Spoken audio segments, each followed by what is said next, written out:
पुन्हा एकदा यशोदाय सागर चॅनलमध्ये सर्वांचं प्रियजनांनो स्वागत असो. प्लीज यशोदाय सागर चॅनल सर्वांनी लाईक आणि सबस्क्राईब करा, ठीक आहे, जेणेकरून जास्तीत जास्त लोकांना हा व्हिडिओ दाखवतील, जास्तीत जास्त देवाचा गौरव केला जाईल. प्रियजनांनो, मी तुमच्यासाठी देवाचा सुंदरसा मन्ना घेऊन आलोय आणि योना याचा 3रा अध्याय आणि त्यातलं मी तुमच्यासाठी 4थ्या वचनापासून वाचतो. कारण की उपास आणि प्रार्थना हे सैतानचं दूत तोडते आणि सैतानाचं कार्य नष्ट करते.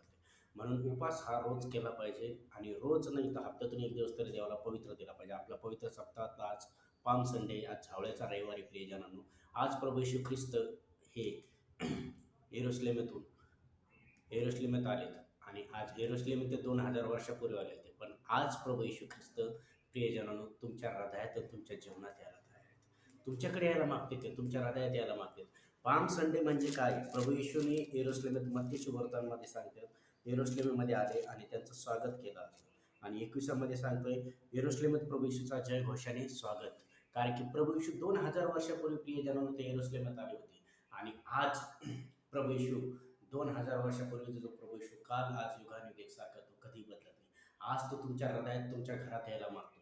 ज्यावेळेस ते येरुशलेमेत आले होते तर प्रियजनांनो त्यांनी तिथलं मंदिर साफ केलं होतं. सगळ्यात प्रथम मंदिर लुटाराचं घर केलं होतं. तर त्यावर ते लुटारांना सगळ्यांना बाहेर काढलं होतं. आणि सगळ्यात मी तुमच्यासाठी वचन सांगतो, मग येरुशलेमात जैतूनच्या डोंगरापाशी आल्यावर तेव्हा येशू जवळ 2 शिष्यांना पुढे पाठवून समोरच्या गावात जा आणि लगेचच त्याने एक गाढव आढळले, ते शिंगरू आढळले, त्यातील सोडून त्यांना आणा व आणि कोणी तुम्हाला काही म्हटले तर प्रभूला याची गरज आहे सांगा व पाठवले. ते सांगितल्याप्रमाणे केले व त्याने ते आणले. कारण की शिंगरू ज्यावेळेस, कारण की आधीच यशया संदेशाद्वारे सांगितलं होतं, सियोनचा राजा गाढवावर बसवले. कारण की गाढव का निवडलं?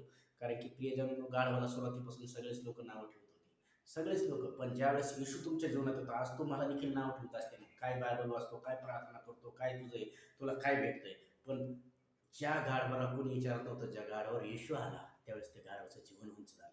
तसंच आज येशू सांगतोय, जर येशू आज तुम्हाला कोणी विचारत नसेल, आज तुमच्याकडे कोणी बघत नसेल, पण येशू जो येरुशलेममध्ये आला 2000 वर्षापूर्वी, तोच येशू आज तुमच्या हृदयात, तुमच्या जीवनात, तुमच्या घरात येणार. प्रियजनांनो, तुमचं हृदय बदलणार, तुमचं जीवन बदलणार, तुमची परिस्थिती बदलणार, तुमचे कर्जाचे श्राप निघून जाणार, तुमच्या घरातले श्राप निघून जाणार, तुमच्या घरातली गरिबी निघून जाणार, तुम्ही सैतानी बंधनातून मोकळे होणार. कारण की येशू आलाय जीवन द्यायला, आरोग्य द्यायला, धर्मजात बदलले आरोग्य. ते येरुशलेमातला येणारा येशू आजच तुमच्या घरात येणार आणि आजच तुम्हाला मोकळे करणार. जसं त्याने गाढवाला उंच केलं प्रियजनांनो, आज तुम्हाला देखील उंच करणार. जिथं तुम्ही पडला तिथं उंच करा. मी प्रार्थना करतो, पवित्र देवा येशू राजा, जेवढे ऑनलाईन लेकरं बघत आहे प्रत्येकाला स्पर्श कर. येशू तुला बसलेल्या प्रत्येक फटक्याच्या वेळा चार्गशी करतो. कॅन्सर निघ, थायरॉइड निघ, ब्लड प्रेशर निघ, शुगरची आत्मी निघ, सैतानी बंधनातून मोकळे व्हा येशूच्या नावात. सैतानी बंधनात, टीबी, HIV निघ, येशूला बसलेल्या प्रत्येक फटक्याच्या वेळा चार्ग यांच्या जीवनात